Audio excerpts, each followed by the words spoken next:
Francisco Ontiveros, director de Obras Públicas de Guadalajara. Más adelante, el diálogo será con María del Carmen Guerra Arias, coordinadora académica del Instituto de Humanidades de la Universidad Panamericana. Y al finalizar este espacio, estaremos platicando con Carlos Alonso, epidemiólogo y doctor en salud pública por la UDG. El tema: la Organización Mundial de la Salud declara emergencia internacional por brote de la viruela del mono. Estos temas son para ti aquí en Cara a Cara. Noticia, análisis y debate. Eso es Cara a Cara. Información de primera mano en voz de sus protagonistas. Escucha Cara a Cara. Así es, gracias por estar con nosotros a través del 91.5 de FM y a quienes nos siguen por redes sociales, Facebook, Twitter, Instagram, YouTube y TikTok. También nuestro agradecimiento, y la forma de comunicarnos y estar conectados es solamente escribiendo @Zona 3 Noticias, y la manera más directa es por nuestro WhatsApp 33 18 80 76 41, ya que aquí estamos al pendiente de tus mensajes. Le agradezco al equipo que hace posible que tú estés con nosotros conectado en este mismo instante, y es Carmen Ramírez quien está en los controles técnicos. Gracias, Carmen. También agradecemos a Rocío González Araoz, nuestra community manager, Dulce Rodríguez Moreno, la voz de Canal Continental de Noticias, Laura Martínez Gamiño en la producción de este espacio. Y ante este micrófono, Laura Mora, ¿qué te dice? Iniciamos. Cara a Cara, la entrevista. Y bueno, dábamos a conocer la semana pasada que el presidente de Guadalajara, Pablo Lemus, anunció trabajos en la avenida Enrique Díaz de León, desde Ávila Camacho hasta los límites con Zapopan. Para platicar sobre este tema, tenemos en la línea telefónica a Francisco Ontiveros, director de Obras Públicas de Guadalajara. Francisco, ¿qué tal? Buenos días, ¿cómo estás? Hola Laura, buenos días, ¿cómo estás? Muy bien, muchas gracias por tomar nuestra llamada y venirnos a explicar cómo va a estar esta obra, en qué consiste, por favor.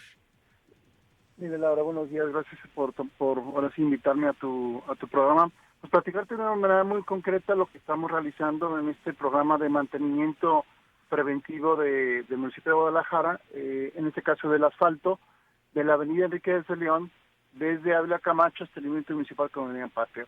Recordando que Enrique de León, después de Ávila Camacho, cambia a lo que es asfalto, en unas condiciones ya de uso muy complicadas. Ya teníamos ahí muchísimos baches, entonces habría que hacer un mantenimiento preventivo a esta vialidad.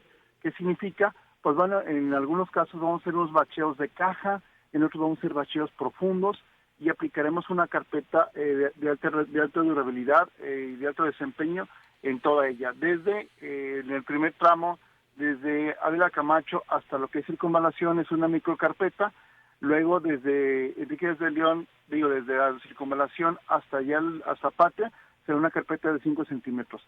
¿Qué significa esto? Que estamos dando una durabilidad a esta avenida para que se pueda circular de manera segura. Pero también informarte que estamos realizando también intervenciones importantes en todas las esquinas. ¿Qué significa esto? Estamos realizando rampas de acceso universal, rampas de abanico si se llaman, colocando vías podotáctiles, volardos, y en todo lo que será la avenida, iluminación peatonal. Recordando que todos somos peatones y debemos de circular de manera segura por las banquetas, esta iluminación peatonal nos asegura que esté bien iluminada la zona por la que vamos a caminar. También es preciso decirte que el balizamiento no será la excepción, tendrá que estar correctamente balizada para que sea una avenida a la cual se pueda circular por todas y todos los zapatillos de manera segura. La última vez que se realizó una obra de este tipo en esta avenida fue hace 10 años cuando Aristóteles Sandoval se encontraba como alcalde, ¿no? Sí, así es. Ahí también se colocó algo de asfalto. En este caso, había que darle un mantenimiento preventivo. Acuérdate que si nosotros no le damos un mantenimiento a las avenidas, después saldrá mucho más caro la reparación, perdón. Uh-huh. Entonces, en ese sentido, tenemos el municipio de Guadalajara, en toda la ciudad tenemos ya este programa de mantenimiento preventivo y en su caso correctivo a los asfaltos, independientemente de los otros programas que tenemos que tienen que ver con calles de concreto y calles sin tierra. ¿De cuánto será la inversión? Esta inversión será aproximadamente de 5 millones de pesos en este tramo específicamente. ¿De cuánto, perdón? 5 millones de pesos. 5 millones de pesos. ¿Y en cuántas etapas se va a realizar esta rehabilitación? No, en escasos mes y medio estará terminada. Ahorita estamos trabajando con lo que son las banquetas en las esquinas. Viene también ya al frente de lo que es la iluminación y el asfalto se empezará a colocar la siguiente semana. Realmente estaremos terminando esta obra en mes y medio a más tardar. Ya hay señalamientos por parte del ayuntamiento para que las personas estén enteradas de esta rehabilitación que se va a hacer, cuáles serán las rutas alternas o cómo se va a manejar la movilidad en esta zona. No será necesario realizar rutas alternas, dado que los trabajos de asfalto se realizarán en la noche. Entonces, en ese sentido, las molestias hacia las personas serán las mínimas. Pues ahorita lo que sí estamos realizando en el día son lo que las banquetas o la parte de las esquinas en las cuales sí avisamos a los vecinos cuando vayamos a cambiar su banqueta que se la vamos a cambiar, ¿no? Las intervenciones que realizamos en asfalto son intervenciones muy ágiles, con la menor intervención, el menor daño hacia la población. Tal es el caso de Avenida Hidalgo, Avenida Vallarta, si tú la puedes ver ahorita, tenemos un avance muy importante también en un programa similar a este tipo, en el cual realmente ni cuenta nos hemos dado que las avenidas ya se están interviniendo. ¿Se tiene contemplado de alguna manera el cableado subterráneo ya por esta zona? Sí, siempre que nosotros colocamos en la iluminación peatonal, esta iluminación viene ya subterránea. Lo que te quiero decir es, tenemos que concientizar también a la gente que nos ayuda con el tema de las cableras, a que ellos nos acompañen en estas obras. Nosotros no estamos cambiando completamente las banquetas, lo que sí estamos colocando todos los ductos de la iluminación ya subterráneos. Y con relación a las inundaciones que hay por esta calle también, ¿hay algún...? Recordando que ahí en Enriquez de León tenemos, en su afluencia con circunvalación, tenemos precisamente dos vasos reguladores que también funcionan como parques, el Parque Hundido Sur y el Parque Hundido Norte, que funcionan como vaso regulador, y también el Parque de los Perros. Acuérdate que durante las precipitaciones pluviales tenemos que estar salvaguardando la integridad y vida de las personas. Por eso, cuando en su momento se intervienen estos parques, sobre todo el Parque Hundido Norte y el Parque Hundido Sur,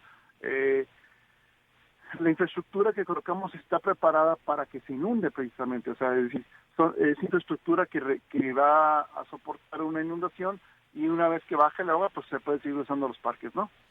Entonces la obra será desde Ávila Camacho hasta los límites con Zapopan. Sí, que es en la Avenida Patria. Así es.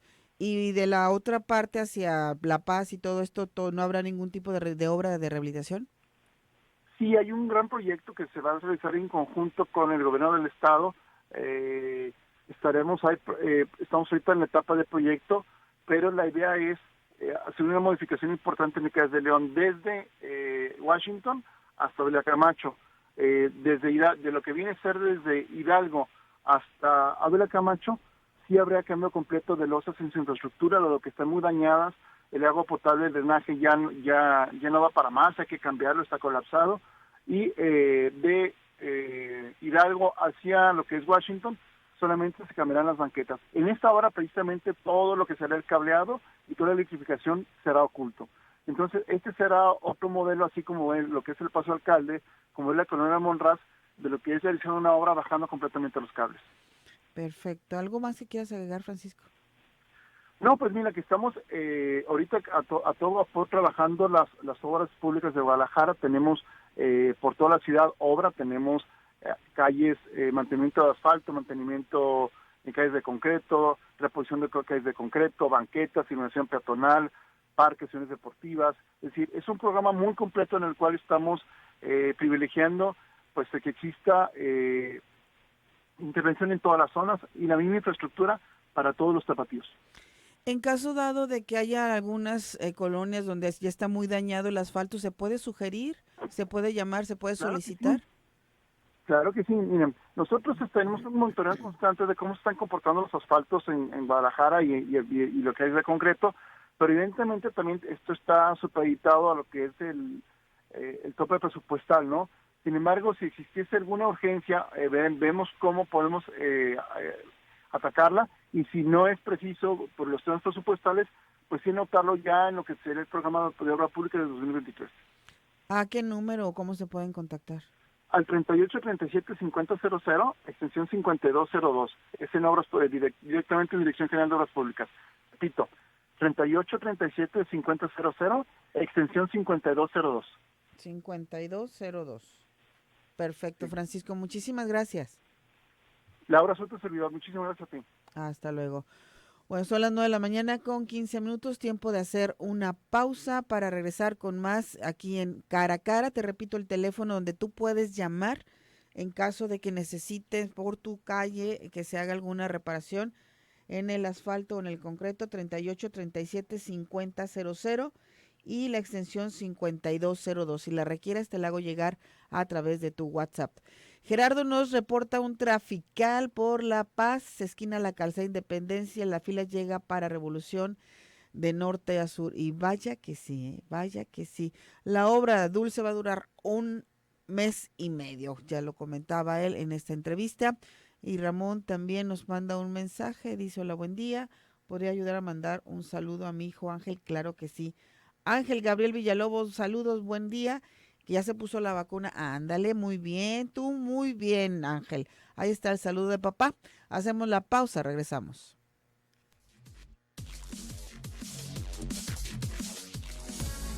Mantengámonos cerca.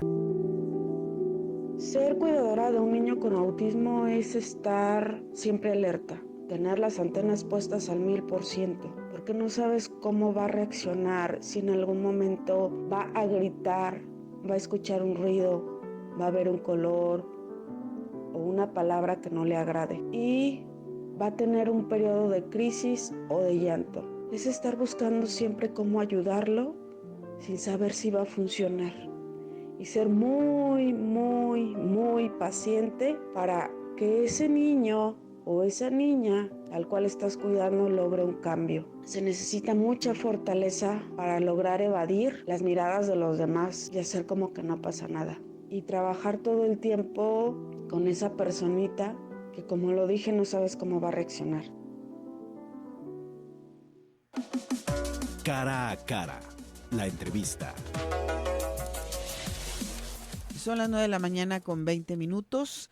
Nos acompaña aquí en cabina y le agradecemos muchísimo que se haya dado la vuelta para visitar la cabina azul, a María del Carmen Guerra Arias, coordinadora académica del Instituto de Humanidades de la Universidad Panamericana. ¿Cómo estás, María del Carmen? ¿Qué tal? Muy buen día, encantada de estar aquí con ustedes. Bueno, pues acabamos de escuchar el testimonio de una mamá, Ajá. cómo se vive la situación con un niño con autismo. Así es.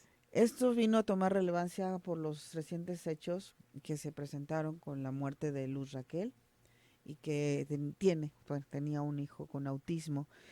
Y pues nos gustaría saber más sobre este padecimiento, enfermedad. Ahorita nos aclararás cómo se le denomina. Yo el primer acercamiento que tuve con esto fue a través de una película, fíjate, hace muchos años. Mira. En una película era el trato de un niño con autismo. Uh-huh. Y me quedó muy grabada uno de los comportamientos que llegan a tener estos niños, en que él hacía girar un plato o algo así, horas y horas y horas, y ahí quedaba. Pero bueno, me gustaría que nos platicaras en primera instancia qué es el autismo, por favor. Muy bien, con mucho gusto. Mira, el autismo lo llamamos el trastorno del espectro autista, es decir, son varios tipos de padecimientos que los englobamos en uno solo. El manual de los psiquiatras, el DSM-5, ya lo ha tipificado y las características generales son estas, así como generalizadas para todos los que clasificamos dentro del espectro autista. Entonces, lo primero es la dificultad para comunicarse. Como ahorita tú y yo estamos en contacto, hacemos contacto visual, casi nos adivinamos el pensamiento en la cabina, como por ejemplo tú me puedes hacer una seña para pausa y yo la interpreto inmediatamente. El autista no hace contacto, para empezar, dificultad en el contacto visual y segundo, dificultad en entender los gestos, incluso las palabras, ¿no? Lo que le estás queriendo decir y mucha lentitud en regresarte el mensaje, ¿no? Tú le puedes saludar, le puedes pedir cómo se llama, le puedes decir mírame a los ojos y el niño autista pues tarda en responder o no responde, ¿verdad? Lo segundo son intereses limitados para la vida, Tú sabes que los niños quieren subir, quieren bajar, quieren correr, quieren investigar, quieren ver. Entonces los niños autistas se quedan en comportamientos repetitivos. Por ejemplo, sus juguetes de colores, les llama la atención un color y entonces se pueden quedar con un juguete, dándole vueltas al juguete toda la tarde, emocionados porque el juguete gira, ¿no? O por lo que fuera, ¿no? Se pueden obsesionar con que se les perdió una llave, se pueden obsesionar con que la puerta hay que cerrarla, etcétera. Y entonces ellos tienden, como el trastorno obsesivo compulsivo que lo conocemos socialmente hablando con más facilidad, se pueden quedar repitiendo comportamientos, ya sea peticiones, ya sea búsquedas, ya sea repeticiones mecánicas, y entonces toda la tarde se la pasan en ese movimiento, ¿no?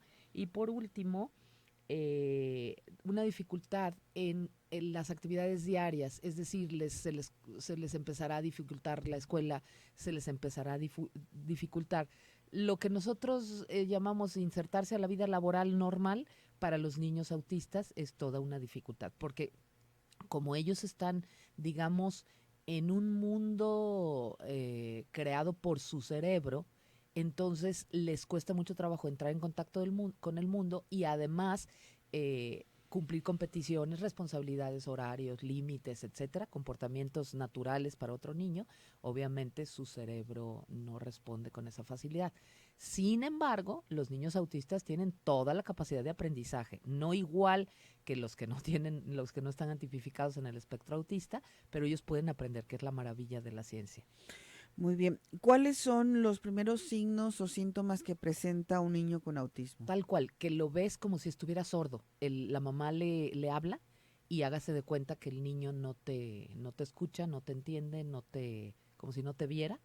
Y los papás empiezan a sospechar que algo está pasando, ¿no? Entonces es el no contacto visual, el no responder a los estímulos como los demás niños responden. Háganse cuenta como si estuvieran sordos y ciegos, pero escuchan perfecto y oyen y ven perfecto, ¿no? La otra es problemas, alteraciones en el sueño. Son niños que difícilmente concilian el sueño rápido, pero por otro lado son niños que se pueden volver muy irritables y muy sensibles. Los niños autistas presentan, niños y adultos, toda la gama de la edad, presentan síntomas de hipersensibilidad a las telas, por ejemplo, en la piel. Hágase cuenta, le pones un saquito de lana y le empieza a picar y el niño entra en coraje desesperante porque la tela le molesta, ¿no?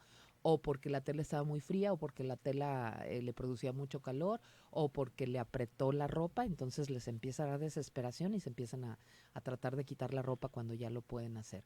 Y por otro lado, pueden ser niños muy sensibles a los colores, a ciertas formas, a cosas que le llaman la atención, pero nada más algunas y las que ellos dicen. Y por otro lado son impredecibles, es decir, de repente están emocionados y pueden pegar de gritos, o pueden enojarse y pueden pegar de gritos de enojo, y son impredecibles en que háganse cuenta que los papás educas al hijo, ¿no? Siéntate aquí, mi amor. Y después de pasados 30 días de berrinches, el niño ya sabe al 31º día que es hora de comer y que se sienta, ¿no? El niño autista no. El niño autista, la mamá batalla con la rutina y de buenas a primeras el día 2 del intento rutina o el día 7, el niño empieza a alborotarse, o a gritar, o a incluso a ser introvertido, es decir, a no comunicarse con nadie de los de casa, y entonces se puede sospechar que hay un problema, ¿no? El diagnóstico, más o menos a los 2 años de vida se pudiera empezar a pensar en un diagnóstico. Lo que pasa es que de 0 a 2 años tenemos un montonal de patrones de inmadurez cerebral en los niños, y hay un montón de cosas que pueden influir, ¿no? Por ejemplo, vamos pensando, el niño que no habla, a lo mejor son una familia de gente muy silenciosa que suele trabajar y estar en casa muy en silencio, entonces el niño no ha escuchado gran cosa del lenguaje. Por lo tanto, no ha sido, digamos, inmerso en un ambiente donde se le pide hablar, ¿no? Como por ejemplo cuando yo le digo agua, agua, y no se la doy hasta que el niño La pronuncia. Aunque sea aba, pero aba, aunque sea la Que A, hace el pero intento. ajá. Entonces, si yo no estimulo al niño en el lenguaje, pudiera ser que el niño no hable, porque no fue requerido hablar, pero no porque sea del trastorno del espectro autista, sino porque no se le ha estimulado. Pero si ya tenemos varios síntomas, es decir, niño irritable, niño con problemas de sueño, niño sin contacto visual, niño con obsesiones repetitivas, ¿no? A veces hasta solo jugar con los dedos de manera repetitiva, ¿no? Entonces ya estoy coleccionando síntomas, ya conviene ir al neurólogo para que nos haga un estudio. El estudio se hace en conjunto, tanto neurólogo como psicólogo, porque es a nivel comportamental y cognitivo, es decir, qué habilidades de cognición ya el niño o de pensamiento el niño ya está teniendo y en qué edad va, cuáles le faltan, pero además cómo está el funcionamiento neurológico. Ahora, dentro del espectro autista, no sé si sea la palabra correcta, ¿hay grados o hay niveles de autismo? Sí, por supuesto, por supuesto. Tenemos niños que todo pareciera que va muy bien, por eso no se detectan tan rápido, es decir, pasan el preescolar y parecería un niño con poca estimulación o socialmente lo decimos como un niño flojito, un niño tímido, por ejemplo, podría pasar, o un niño que tiene algo que no sé qué, dice la maestra, no sé qué tiene, pero no aprende igual que todos. Entonces va pasando, porque las tareas en el preescolar muchas veces son tan sencillas que se confunde entre los compañeros de clase o se confunde entre los hermanos de una familia. Sin embargo, cuando ya vemos que el niño van pasando los meses o los programas educativos y él no aprende a leer, no aprende a escribir, vamos a hablar de habilidades. Mira, por ejemplo, no distingue elementos el niño. Yo te puedo contar, el caballo de Troya lo diseñaron tal país, tal pueblo y fue una guerra entre los troyanos y los griegos. Ok, entonces el niño no me sabe decir ni de qué se trata el cuento, ni quiénes eran los personajes, ni cómo era el caballo, ni cuándo le estoy contando el cuento. O sea, cuando el niño no se ubica en qué, cómo, cuándo, dónde, ya es un síntoma de que el niño no está haciéndolo. Luego, cognitivamente hablando, sería la relación de elementos.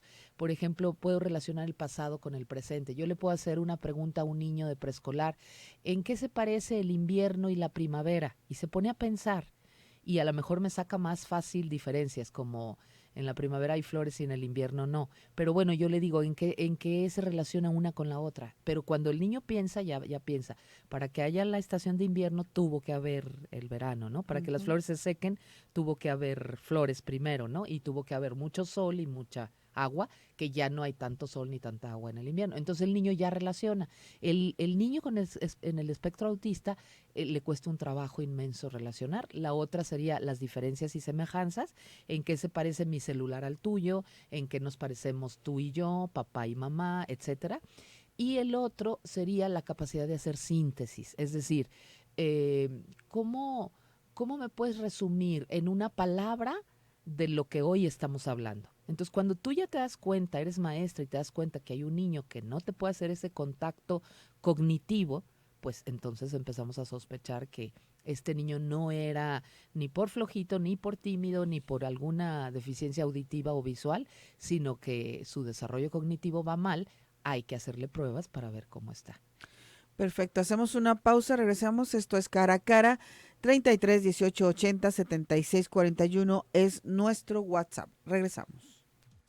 Y los nietos nacen con ojos azules, ¿no? Entonces es un decir como me voy a hacer un estudio carísimo. Se puede hacer hoy en día el estudio de genética para estudiar nuestras cadenas genéticas y además también incluso se puede predecir a futuro qué posibilidad de contraer alguna enfermedad pudiera yo presentar a los 50, a los 70, a los 80. Sin embargo, no hay seguridad, que eso es lo que los papás quisieran, ¿verdad? Yo lo que puedo decir en estos casos cuando hay temor es que esa es la vida, ¿no? Si nosotros analizamos nuestra propia persona, algunos vemos menos, algunos somos más activos, otros somos más lentos, algunos tenemos tendencia a ser más gorditos, otros tenemos tendencia a ser chaparritos, etcétera, etcétera, ¿no? Por genética. Entonces el asunto no es preocuparnos, ni asustarnos, ni frenar la vida. El asunto es asimilar que nuestra vida va a dar vida con ciertas deficiencias como es la humanidad, ¿no? Entonces, si nosotros ya metemos en nuestro diario vivir mis deficiencias y mis limitaciones como parte natural de la vida, en lugar de estar pensando que yo tengo que ser un ser humano perfecto y tengo que traer hijitos perfectos al mundo, entonces me despreocupo. Por supuesto, un estudio psicológico, o sea, estoy hablando de papás muy responsables y muy previsores, un estudio psicológico en donde los papás estudian a los tíos, a los hermanos, a los primos, a ver qué similitudes hay en alguna enfermedad, pues obviamente te puede dar cierta tendencia, ¿no? En esta familia podemos tender a generar pólipos en tal órgano a partir de los 35 años, ¿no? Pero es solo una tendencia, porque lo importante es cómo vivimos, cómo dormimos, cómo nos alimentamos, emocionalmente qué tan felices tratamos de ser. Tengamos alguna deficiencia de genética o no, el programa de vida es el que estoy proponiendo, ¿no? La mucha estimulación en nuestra infancia, la buena nutrición, la buena vida, jugar, divertirse, hacernos responsables, etcétera, etcétera. Entonces, ese programa de vida seguro que nos va a dar felicidad a pesar de poder haber adquirido alguna deficiencia. Y entonces se nos quita el pavor a adquirirlas, ¿verdad?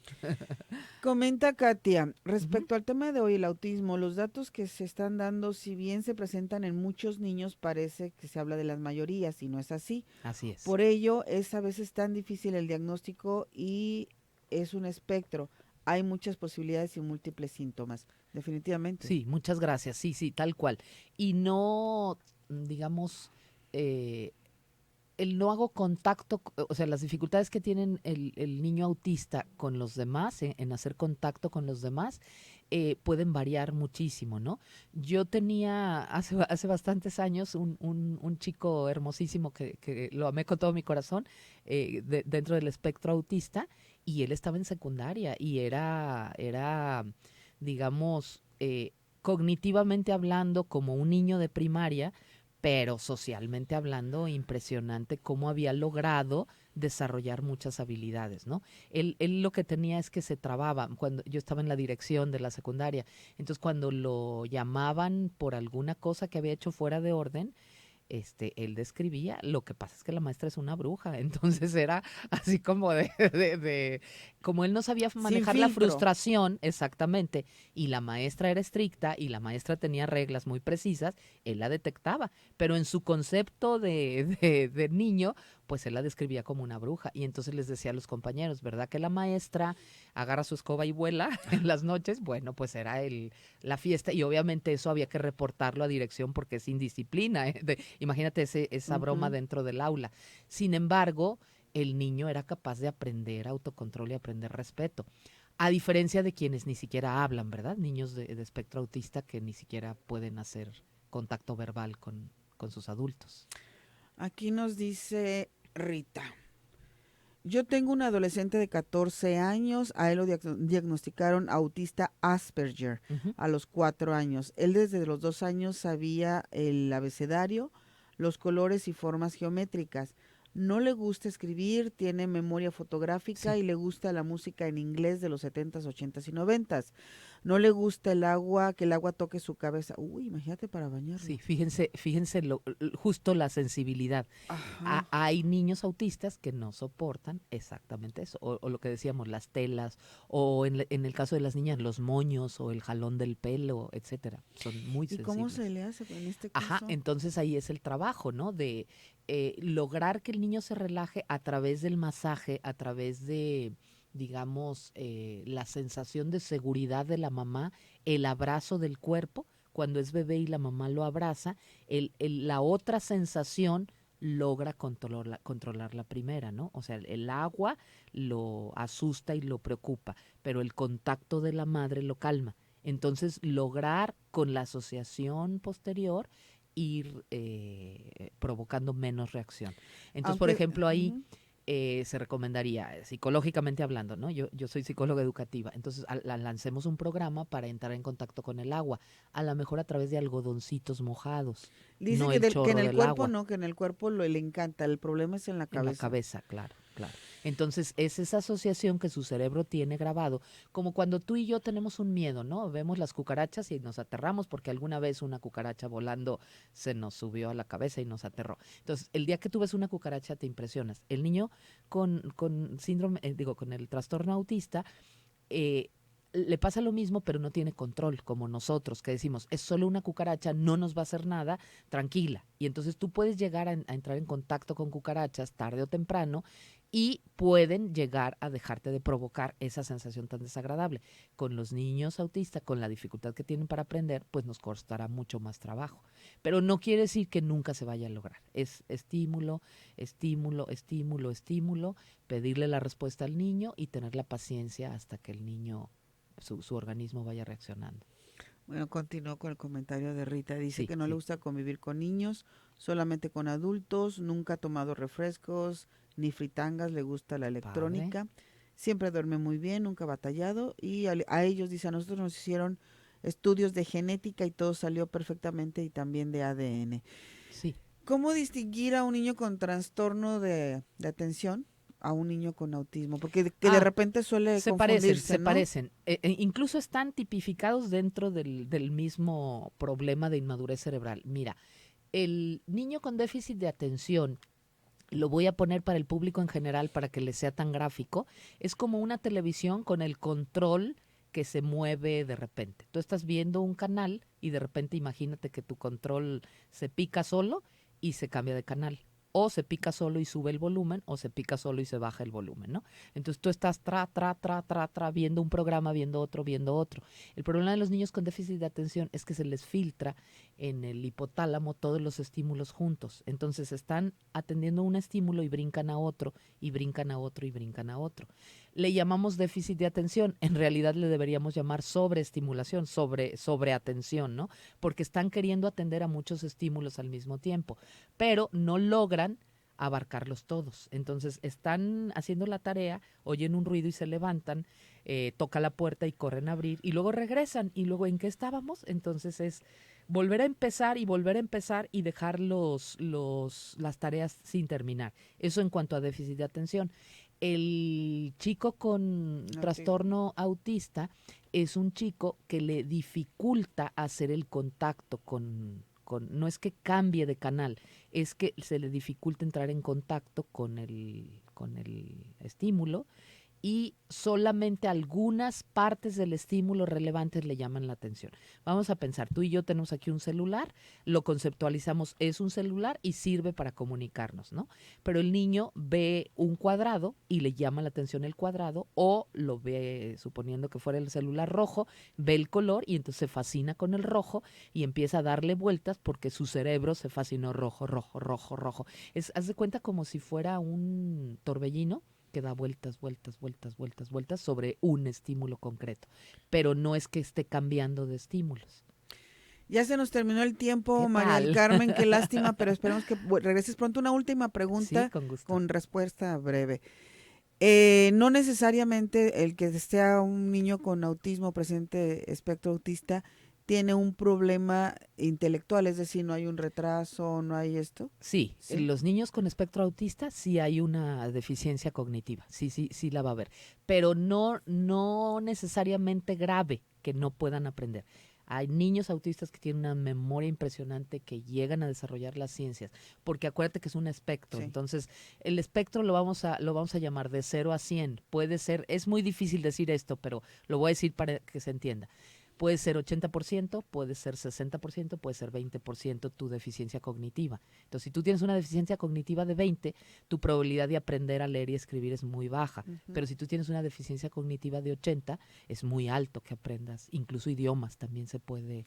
Es que me acordé de Rayman. Lo llegan a aprender. De la película Rayman de Dustin Hoffman. Ajá, que era un autista, pero era súper impresionante. Y las habilidades que tienen las desarrollan. Lástima que se nos terminó el tiempo, Carmen, pero esperamos verte pronto por aquí. Con mucho gusto, encantada. Muchísimas gracias. Esto es Cara a Cara y ella es María del Carmen Guerra Arias, coordinadora académica del Instituto de Humanidades de la Universidad Panamericana. Vamos a la pausa, regresamos. Escucha, siente, disfruta. Zona 3, Son las 9 de la mañana con 50 minutos. La Organización Mundial de la Salud declara que hay ya un brote, bueno, no un brote, sino una emergencia internacional por el brote de la viruela del mono. Para platicar más ampliamente sobre este tema tenemos en la línea telefónica y como siempre nuestro agradecimiento para el doctor Carlos Alonso, epidemiólogo y doctor en salud pública por la Universidad de Guadalajara. ¿Cómo estás, Carlos? Parece ser que no lo tenemos en la línea. Vamos a tratar de ver qué pasó con el contacto. Mientras tanto, te comento que el brote de viruela del simio, que se propaga rápidamente, representa una emergencia sanitaria mundial, así lo declaró el sábado el director general de la Organización Mundial de la Salud, Tedros Adhanom, en una rueda de prensa. Tenemos un brote que se ha propagado rápidamente por todo el mundo a través de nuevos modos de transmisión, sobre los cuales entendemos muy poco y que cumple con los criterios para una emergencia de salud pública, así lo señaló el doctor Tedros Adhanom. Pero ya tenemos en la línea a Carlos Alonso para que nos platique más al respecto. ¿Cómo estás? Buenos días. No, parece que seguimos teniendo problemas con la comunicación. A ver, Carlos, ¿no escuchas? ¿No nos escucha? Bueno, nosotros seguimos acá con el tema. Al anunciar la decisión durante una conferencia de prensa en Ginebra, Tedros confirmó que el comité designado para la declaratoria no había logrado llegar a un consenso tras su reunión desde el jueves. Sin embargo, la decisión final recae en el director general de la agencia de la ONU. Esta es la segunda vez en 2 años que la OMS declara emergencia global. En 2020 fue por la propagación del COVID y ahora por la rapidez con la que el brote de viruela del mono se ha extendido a decenas de países e infectado a decenas de miles de personas. Parece ser que ya tenemos en la línea telefónica a Carlos Alonso. ¿Nos escuchas, no? ¿No entra, no entra? ¿Se está cortando? ¿Es el conmutador? Bueno, pues yo sigo. A ver qué vamos a hacer mientras podemos lograr esta comunicación con él, porque algo está pasando en las líneas telefónicas. ¿En qué iba yo? Por acá. Bueno, seguimos con la información de lo que se dijo el sábado pasado. En lo que va del año han habido más de 16,000 casos en 75 países, aproximadamente 5 veces el número de casos cuando los asesores se reunieron en junio. Además, se han reportado 5 muertes, esto en África. Tedros agregó que de acuerdo con la evaluación de la OMS, el riesgo de viruela símica es moderado a nivel mundial y en todas las regiones, excepto en la región europea, donde evaluamos el riesgo como alto. Sin embargo, destacó que existe un claro riesgo de mayor propagación internacional, aunque el riesgo de interferencia con el tráfico internacional sigue siendo bajo por el momento. De acuerdo con la organización, una emergencia de salud pública de interés internacional está diseñada para hacer sonar una alarma de que se necesita una respuesta internacional coordinada y podría desbloquear fondos y esfuerzos globales para colaborar en el intercambio de vacunas y tratamientos. La designación puede llevar a los países miembros a invertir recursos significativos para controlar un brote, obtener más fondos para la respuesta y alentar a las naciones y compartir vacunas y tratamientos. Bueno, pues así está la situación a nivel mundial y bueno, parece que no tenemos todavía, ¿ya lo tenemos? Vamos a ver si ya nos contesta Carlos Alonso en la línea. Buenos días, Laura. ¿Cómo estás, Carlos? ¿Qué tal?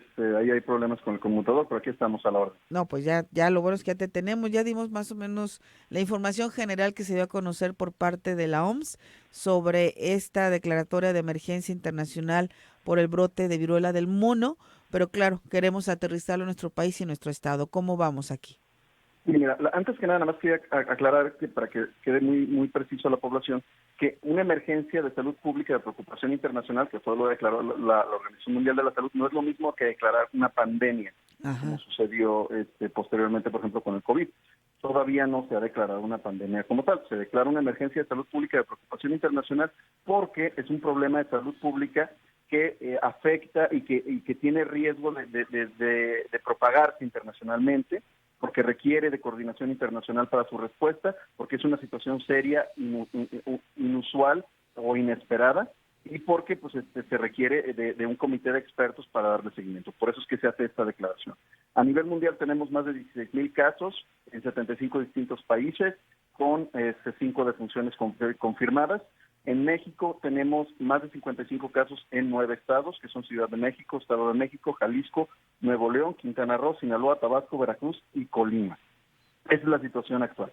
Es una enfermedad que si bien no debe confundirse con la viruela humana, que es producida por el ortopoxvirus, que fue declarada erradicada en 1980, es familiar y presenta una enfermedad similar, pero menos contagiosa y menos letal. Pero aún así no quiere decir que tenga que tener menos atención, y por eso es que se le está dando la atención que actualmente se le da. Recuérdenos, por favor, la forma de transmisión y los síntomas para estar muy atentos a todo ello. Esta enfermedad se puede transmitir por contacto directo con sangre de la persona contagiada, por lesiones de la piel como las costras, por fluidos, por ejemplo, con relaciones sexuales, por objetos contaminados como toallas, sábanas, etcétera, e incluso por gotas respiratorias. Es decir, si está uno frente a frente a la persona y la persona tose, estornuda o emite algún tipo de partículas o escupe, esas partículas pueden contagiar a otras personas que estén de manera estrecha, de manera cercana a la persona. Entonces, se da generalmente por contacto directo, y el virus ingresa a través de la piel rota, no siempre es visible la piel rota, o a través de la vía respiratoria, que puede ser ojos, nariz o boca, y el periodo de incubación puede ser de 5 a 21 días, aunque la fase contagiosa, que es cuando ya empiezan a presentarse los síntomas de manera intensa, es cuando se puede dar entre aproximadamente el día 5 después del contagio y hasta el día 21, es decir, mientras tenga el periodo de contagio abarca desde la aparición de la fiebre o los síntomas respiratorios y hasta el desprendimiento de las costras. ¿Cuál es el tratamiento a seguir y cuáles son las complicaciones que se pueden presentar? Generalmente es una enfermedad autolimitante, eso quiere decir que solita se resuelve después de un lapso de 2 a 4 semanas después del inicio de los síntomas. El tratamiento suele ser sintomático. Sin embargo, puede haber algunas complicaciones que son las que pueden provocar las defunciones, como es la sobreinfección de las lesiones cutáneas, afecciones digestivas, deshidratación, bronconeumonía, obstrucción de las vías aéreas por abscesos, encefalitis, sepsis, infección ocular que podría llegar a provocar ceguera o cicatrices corneales, y por supuesto pues el fallecimiento por estas complicaciones. Como tal, no hay un tratamiento, pero sí hay que tener en cuenta que puede llegarse a complicar, aunque la proporción de casos que se complican es menor. ¿Estas complicaciones por qué se dan? Pues es por la patología del virus. El virus simplemente en ciertas condiciones tiende a afectar pues lo que es el aparato digestivo, provocando deshidratación, cuando suele provocar afecciones respiratorias que favorezcan la agregación de bacterias que puedan llegar a provocar una bronconeumonía o una neumonía complicada, la obstrucción de la vía aérea por los abscesos, que se produzcan lesiones que se compliquen, que se infecten y que hagan que la persona no pueda respirar, la encefalitis por la acción propia del virus directamente sobre el sistema nervioso central. Entonces, particularmente se da porque las lesiones suelen favorecer a que se agreguen otro tipo de infecciones y complican la situación general del paciente. Muy bien, Carlos Alonso, pues nos faltó tiempo, pero esperamos volver a platicar contigo más adelante. Con mucho gusto, Laura. Muchísimas gracias. Nosotros ya nos vamos, quédese con Zona de Conexión, sigue Cristina Arana al frente de este espacio, y hoy Laura Martínez Gamiño, ¿de qué estará hablando? A ver, platícanos. ¿Qué hay pensar para independizarnos? Qué interesante. ¿De eso que dicen que llegas a los 30 y sigues en casa? Bueno, ya nos vamos, quédense con Zona 3 en 91.5 de FM. Hoy hay molida doble, nos escuchamos a las 6 y nos quedamos a las 8, así que gracias por estar con nosotros, gracias Carmen, gracias Rocío, gracias Dulce, gracias Tocaya. Vámonos.